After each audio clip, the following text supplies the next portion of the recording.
That was my intention. Thank you very much. Thank you for giving me such a patient period.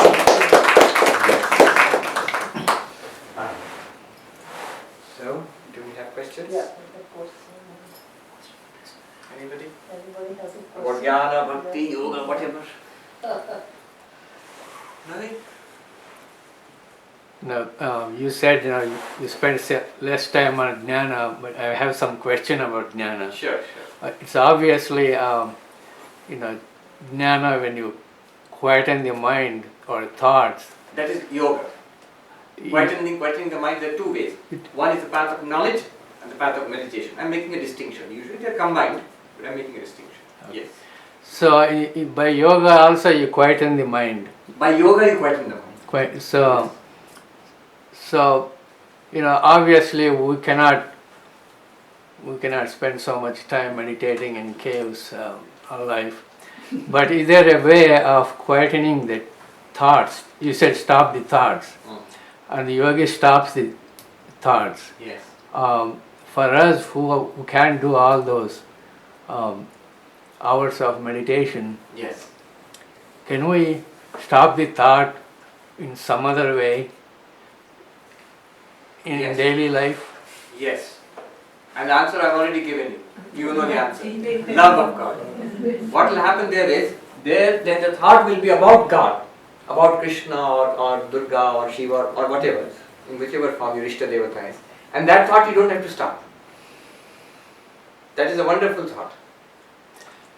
When the mind is immersed in the thought of God, it's so wonderful. That's one of the criticisms of the bhakti approach against the yogic approach. The yogic approach says restlessness of the mind is the problem. Make the mind quiet, you will realize that you are the Purusha, pure consciousness, witness. The teacher of bhakti says restlessness of the mind is not the problem. That the mind is restless with the world, that is the problem. Make your mind restless with God, it's not a problem at all. It's a divine state. So there is no thought involved in this then, in bhakti. bhakti thought is involved. But the thinking of bhakti says. God or Thinking of God is a thought. There are so many thoughts. So does it go into jnana also? Then it's a thought anyway. Yes. It's a thought, and Yes. jnana uses thought. They want to Jnana stop the uses thought. Bhakti uses thought. Yoga tries to stop the thought. Yoga's chitta vritti nirodha. But what bhakti says is tie your thoughts to God. That is the idea. Krishna dancing with thousands of gopis. It's very interesting. I was reading that in a day we have approximately 16,000 discrete thoughts in a waking day. Approximately. And thoughts may be mostly repetitive patterns of thinking. And in the stories there are 16,000 gopis. They're all dancing with Krishna. Now you make the series of thoughts throughout the day about God. Then let the thoughts dance. No problem at all. It's a joy.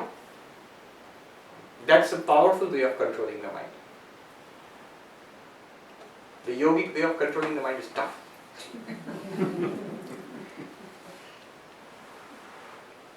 In the So Gita, this becomes a kind of, this also is a passion then. It's yes. it's not a one thought.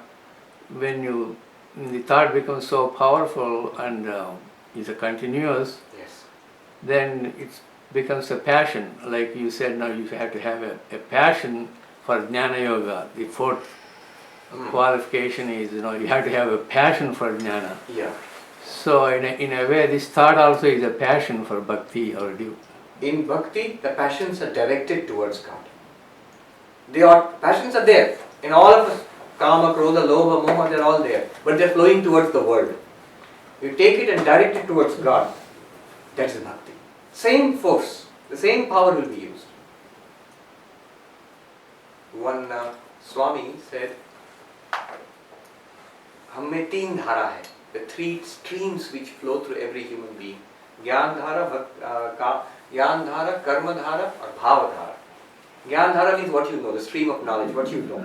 You studied engineering or medicine or something, you know, you have a body of knowledge. Karma dhara, what you do in life. You're a homemaker, you're a dentist, you are a corporate lawyer or something. So that's karma dhara, the stream of your activities. And bhava dhara. Bhava means internally, what are you attuned towards, what you really want. That is bhava. And that sadhu was telling us, what you do in life and what you know, I am not interested in there. तुम्हारे कर्म और ज्ञान में हमको कोई दिलचस्पी नहीं. भाव क्या है बताओ. Tell me what you really want from inside. And then he gave us an example. He said a priest in a temple. So he has memorized lots of Sanskrit verses, and so his karmadhara, his jnanadhara, is a lot of religious knowledge he has got. And what is his work? Whole day the work is religious work. He does puja, makes garlands for the deity and all throughout religious work. But internally he is thinking, today many devotees will come, they will give so much money there. With that money I should repair the roof of my house and I will send my son to an English medium school. Then he says, his bhava is towards samsara. Bhava is towards samsara. That sadhu told us, bhav samsar ki or hai, samsar ko hi prapt hoga. What will he get ultimately? Though all his learning is about religion, all his work is about religion, but because all the internal directions towards samsara, ultimately what will be the result? Samsara. And the opposite, I know one example. In Jairambati, Holy Mother's birthplace, there was this, what Swami told me, he has seen this old person used to come, he was a sweeper. When he could not do the work anymore, they told him, the Swamis in the ashram told him, you need not come, stay at home, we will send you your pension.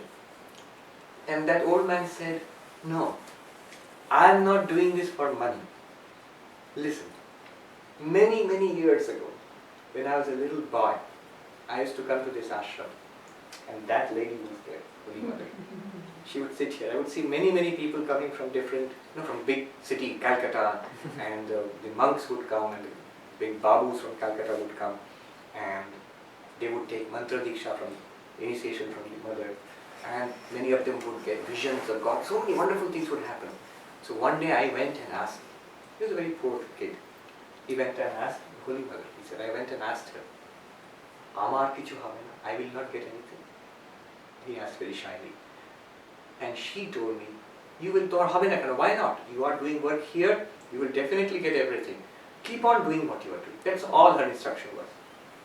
So from that day till today, I have been sweeping the temple because of her. I think she's there. So I am doing it for her. I am not doing it for your money. And the story ended so beautifully. One day he did not come anymore. His daughter came and was working. The Swamis asked, what happened to your father? Who is very sick and he's dying, he cannot come anymore. So they said, okay, we'll go and see. The Swamis went to the hut of that poor man. And they saw he was about to pass away. And his passing away was glorious. He says before passing away, Mother, you have come, you have not forgotten me. So, you see, bhavadhara. What my thoughts are about.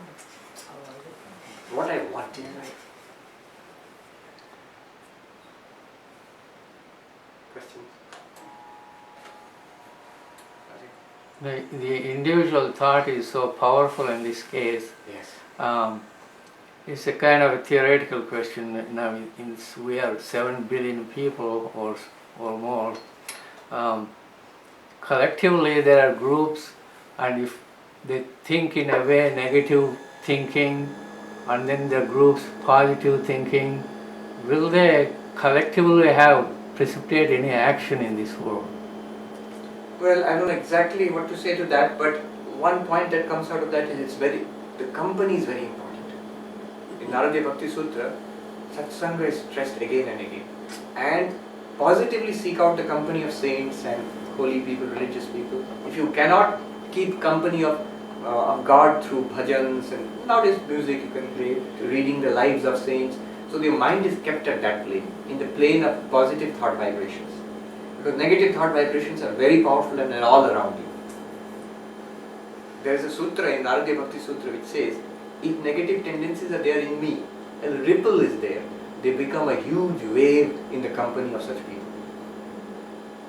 It may just be a small tendency in me, but such people who have those same negative tendencies, if I spend time in their company, then that little ripple in me will become a huge wave. So one must avoid that kind of company and keep the company of like-minded people. What you're doing here, for example, you have a certain similar tendency. You're all different, but you have a certain quest. Otherwise, why would you come and spend time like this? So, this kind of company is useful.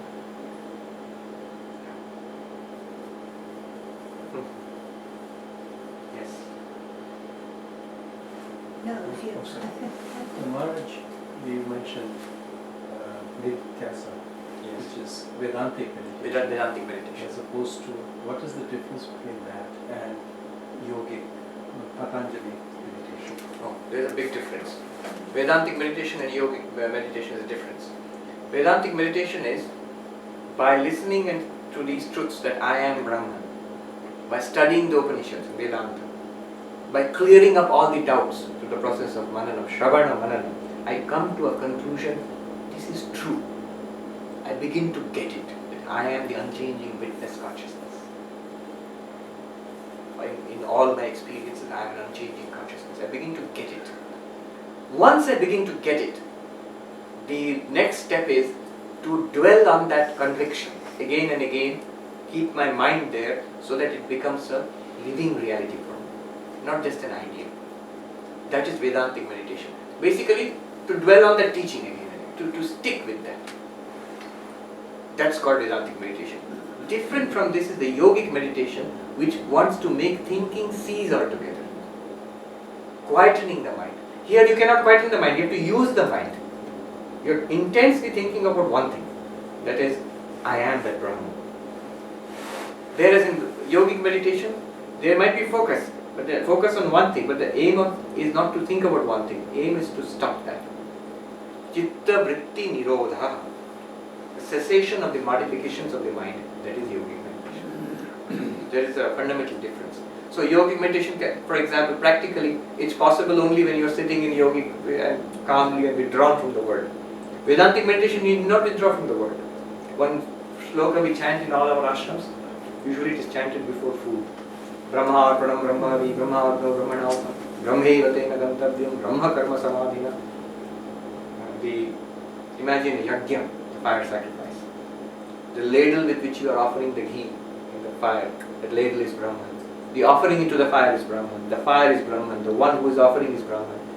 The one who sees Brahman in every action will attain Brahman. Remember, where will you see Brahman? In action itself, not by withdrawing from action. People you are interacting with. So Vivekananda says, never approach anybody, never approach anything except as God. Look at the words, approach, that means you are in active life. The people you are dealing with, the situations you are dealing with, you must understand them to be Brahman. That is Vedantic. Vedantic meditation can also be accomplished by sitting quietly and diving deep into that conviction. But yogic meditation can only be accomplished by withdrawing from the world and sitting in asana and meditating. You cannot do yogic meditation while walking around. Driving a car or something, you stop thinking. You can't withdraw. So the Vedantic meditation and the yogic meditation both go to the same result, ultimately the result, attain the same result. Not only Vedantic, yogic, but also bhakti. All of them go to the same reality. One you are approaching by concentrating the mind, one you are approaching through intellectual powers, one you are approaching through your emotion, love, to the heart. We say that, though there are philosophical differences. But in truth, Bhakti Yoga Maharaj, will the duality sense ever go? Yes, it does. I become one with my Lord. But the bhakta would always like to maintain a difference between the lover and the beloved, so that I enjoy the bhakti. If I lose all sense of distinction between myself and the beloved, then how can you enjoy bhakti? They say, I want to taste sugar, I don't want to become sugar. So Ramakrishna asked Narendranath that suppose you are a little fly and there is a bowl of amrit, nectar. How will you sip? How will you enjoy that nectar? He said, I will sit on the edge very carefully and extend for a little and sip so that I don't fall into it, otherwise I drown. And Sri Ramakrishna said, it is the bowl is of nectar of immortality. If you go into that, you will not die. You will become immortal. But the bhakta always wants to be a little different so that you can. Bhakta even goes to the extent of saying, I don't want mukti, moksha. Let me be born again and again so that I can serve the Lord. Even to the extent Let me be born again and again in different bodies to entertain my Lord. All the comedy that I do in my life, the stupidity, the Lord is sitting and enjoying and laughing at all my foolishness and stupidity. And so let me do that again and again so that it will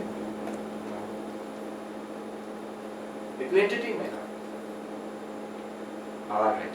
So Swamiji, Ah. how do you reach to that level of perfection and freedom through this path of bhakti? Through love of God, the practice is love of God and the end is also love of God. It's very interesting. Sri Ramakrishna in the Gospel, aim of human life. He has said God realization is the aim of human life. He has said Gyan Love, getting Brahma Gyan is the aim of human life. Bhakti Love, he has said getting love of God is the aim of human life. Strangely, he has never ever said Samadhi is the aim of human life. Though one of the most attractive things about Ramakrishna, if you read the Gospel, is every day he is going to Samadhi, more Samadhi. And people are attracted to that. How to get that Samadhi? He never says, he does not stress that. Yes, in one or two places he said Samadhi is important, but he never says it is the goal of life. But he has said Bhakti is the goal of life. Love of God can be the goal of life. Jnana can be the goal of life. So just understand. Alright.